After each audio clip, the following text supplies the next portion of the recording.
Hello, সামনেই তোমাদের exam.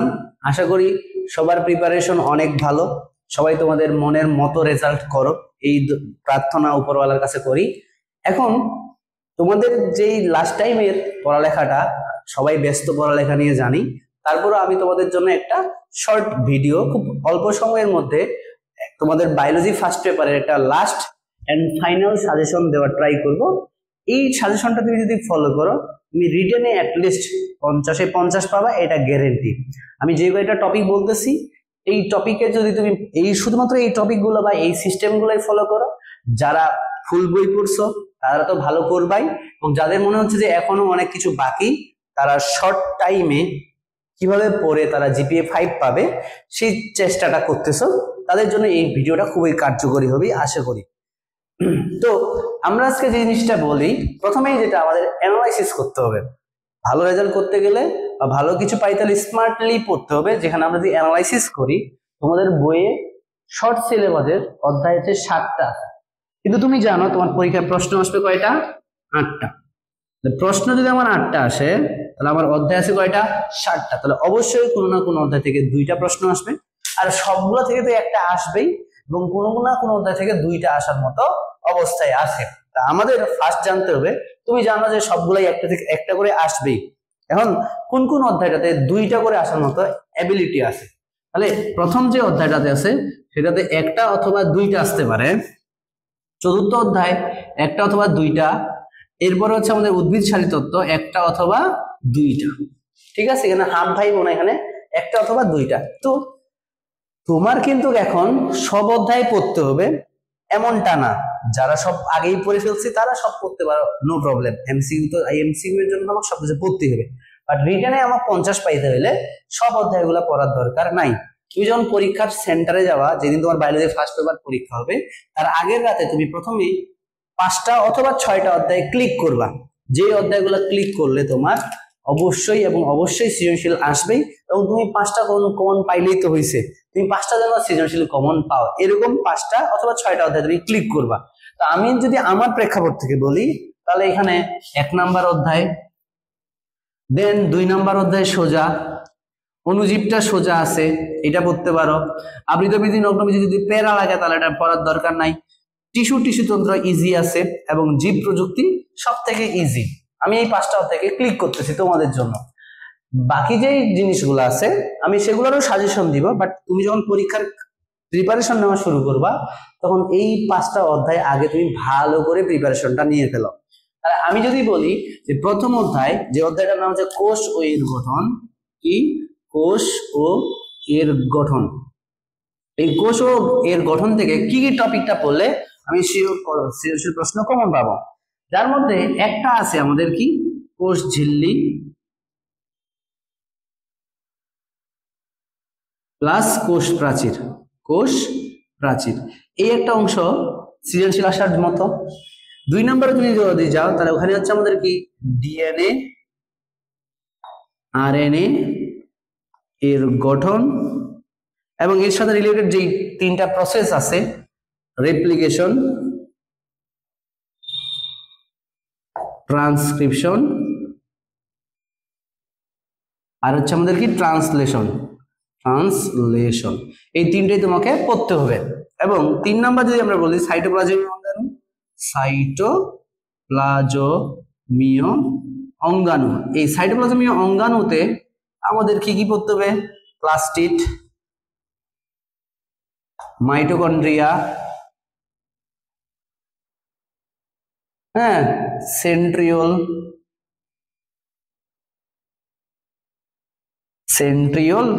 এই তারপরে তুমি বাকিগুলা এমসিকিউ এর জন্য কিছুটা দেখে নিতে পারো। যেমন হচ্ছে আমাদের Golgi body, endogenic reticulum and nucleus. এই কয়টা টপিক পড়লে তুমি এখান থেকে কোশ্চেন কমন পাবা গ্যারেন্টি। আর তোমরা যদি চাও কমেন্ট বক্সে লিখতে পারো, আমি তোমাদের একদম ধরে ধরে ওয়ান শট হিসেবে ক্লাসগুলো করাই দিতে পারি, কিভাবে প্রশ্নগুলো উত্তর লিখতে হবে। তাছাড়াও আমার কাছে একটা বই আছে, যেটা তোমাদের নাইট বিফোর এক্সাম, এই বইটা পড়ো। এখানে সুন্দর করে প্রত্যেকটা টপিক ভিত্তিক প্রশ্নগুলো দেওয়া আছে, এবং সেটার একদম যথাযথ সুন্দর একটা উত্তর দেওয়া আছে। তোমরা এই বইটাও অর্ডার করতে পারো। এটা যদি তুমি আগের রাতে পড়ো, আমি গ্যারান্টি দিচ্ছি তুমি 50-এ 50 পাবা, একদম 100% শিওর। এরপরে যদি আমরা যাই কোষ বিভাজন অধ্যায়। কোন অধ্যায়? কোষ বিভাজন।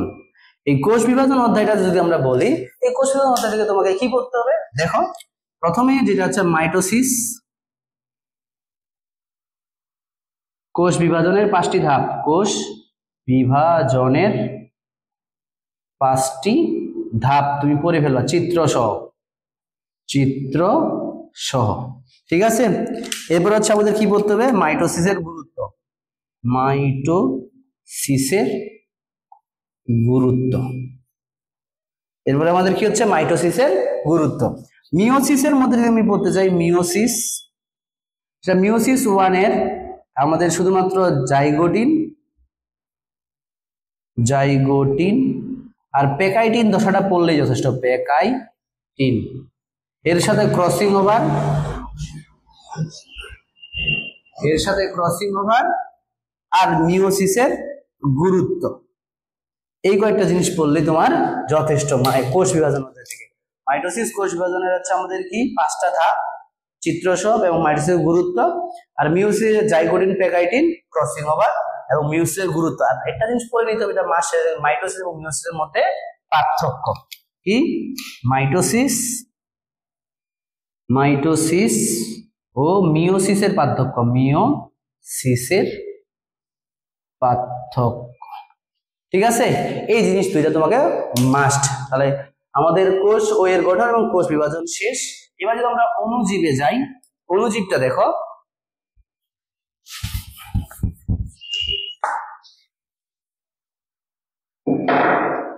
আমরা যদি অণুজীব অধ্যায়টা দেখি, অণুজীব, এই অণুজীব অধ্যায়ের আমাদের যে জিনিসটা পড়তে হবে, প্রথমে হচ্ছে ভাইরাসের গঠন, গঠন এবং সংখ্যা বৃদ্ধি, সংখ্যা বৃদ্ধি। সংখ্যা বৃদ্ধির মধ্যে লাইটিক চক্রটা বেশি ইম্পর্টেন্ট, লাইটিক চক্র, তোমরা লাইসোজেনিক চক্রটা পড়তে পারো। আর হচ্ছে ভাইরাসের গুরুত্ব, ভাইরাসের গুরুত্ব, ঠিক আছে। এই অংশটুকু থেকে এই দুইটা প্রশ্ন। এবারে এটা একটা টাইপ। এবার ব্যাকটেরিয়া, ব্যাকটেরিয়া থেকেও সেম, ব্যাকটেরিয়া, এই ব্যাকটেরিয়ার গঠন প্লাস গুরুত্ব। আর তেমন বিশেষ কিছু নাই, তোমরা হচ্ছে একটু ইয়াটা পড়ে নিতে পারো, সেটা হচ্ছে দ্বিবিভাজন প্রক্রিয়া পড়ে নিতে পারো, দ্বিবিভাজন প্রক্রিয়া, ঠিক আছে। এছাড়াও তুমি দুইটা আমাদের জ্বর আছে, একটা হচ্ছে আমাদেরকে ম্যালেরিয়া জ্বর আর একটা ডেঙ্গু জ্বর। ম্যালেরিয়া, ম্যালেরিয়া থেকে তোমাকে অল পড়তে হবে, এখানে তোমার hepatic schizogony, erythrocytic schizogony, sporogony, gametogony সবই পড়তে হবে, ঠিক আছে। আর ডেঙ্গু জ্বর থেকে লক্ষণ, এটা ম্যালেরিয়ার পরে যদি আমি ডেঙ্গু বলি, ডেঙ্গু, এই ডেঙ্গু জ্বর থেকে লক্ষণ আর প্রতিকার, প্রতিরোধ, এই জিনিসগুলা পড়লেই যথেষ্ট, ঠিক আছে।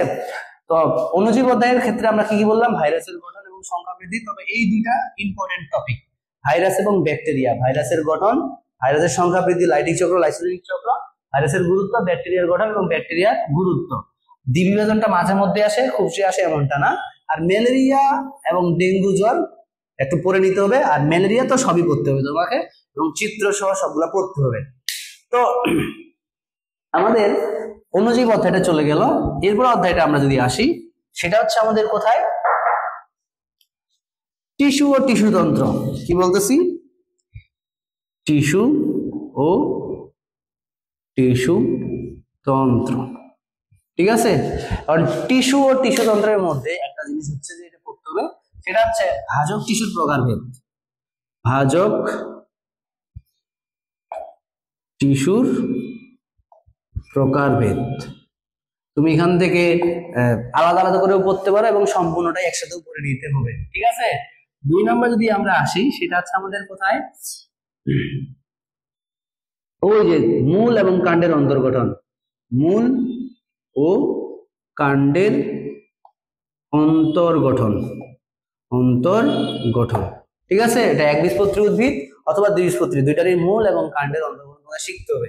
এবং 3 নাম্বার যেটা ভাস্কুলার বান্ডল, ভাস্কুলার বান্ডলের প্রকারভেদ, বান্ডলের প্রকারভেদ। ঠিক আছে, এই কয়টা টপিক এখানে, এই 3টা টপিক পড়লে গুনতি করে 6টা টপিক প্রশ্ন আছে। আমি যে বইটা দেখাইলাম তোমাদের, এই বইয়ে গুনতি করে 6টা প্রশ্ন আছে। এই প্রশ্নগুলো পড়লেই তোমার আরামসে তুমি কমন পাই যাবা। তোমরা যদি বইটা অর্ডার করতে চাও তাহলে আমাদের ফেসবুক পেজ অথবা আচ্ছা কি স্ক্রিনে দেওয়া নাম্বারে অর্ডার দিতে পারো। এরপর যে জিনিসটা আসতেছি সেটা আমাদের লাস্ট, মানে আমাদের ইম্পর্টেন্ট, বা আমি যেটাকে চয়েস করছি তাদের মধ্যে লাস্ট জীব প্রযুক্তি। কোথায়? জীব প্রযুক্তি। এই জীব প্রযুক্তি অধ্যায়ের মাত্র 2টা টপিক, মাত্র 2টা টপিক। তুমি যদি এই 2টা টপিক পড়ে ফেলো আশা করি তুমি প্রশ্ন কমন পাবা। একটা টপিক হচ্ছে কি টিস্যু কালচার, টিস্যু কালচার। কারণ টিস্যু কালচারের মধ্যে টিস্যু কালচারের ধাপ প্লাস হচ্ছে প্রয়োগ বা মানব কল্যাণে ব্যবহার,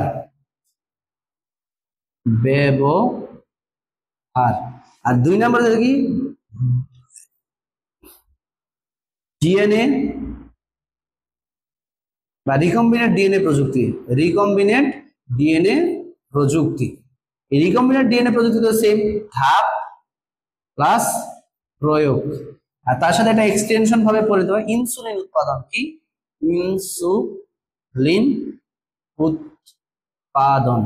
এই কয়েকটা টপিক যদি তুমি জীব প্রযুক্তি থেকে পড়ো তাহলে তোমার আরামসে তুমি এখান থেকে সৃজনশীল প্রশ্ন কমন পাবা। তাহলে আমি যেটাকে সিলেক্ট করে দিলাম কোষ ও এর গঠন, কোষ বিভাজন, অনুজীব, টিস্যু কালচার এবং কি জীব প্রযুক্তি। এই 5টা অধ্যায় যদি তুমি টার্গেট করে পড়ালেখা করো তাহলে আশা করি তুমি সৃজনশীল 5টা কমন পাই যাবা।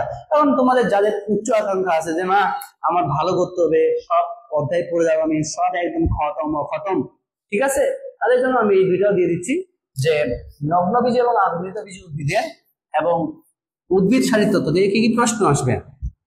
নগ্ন বীজি ও আবৃত বীজি উদ্ভিদ, ঠিক আছে। এখান থেকেও বেশি টপিক, মানে এটা অনেক বোরিং একটা টপিক।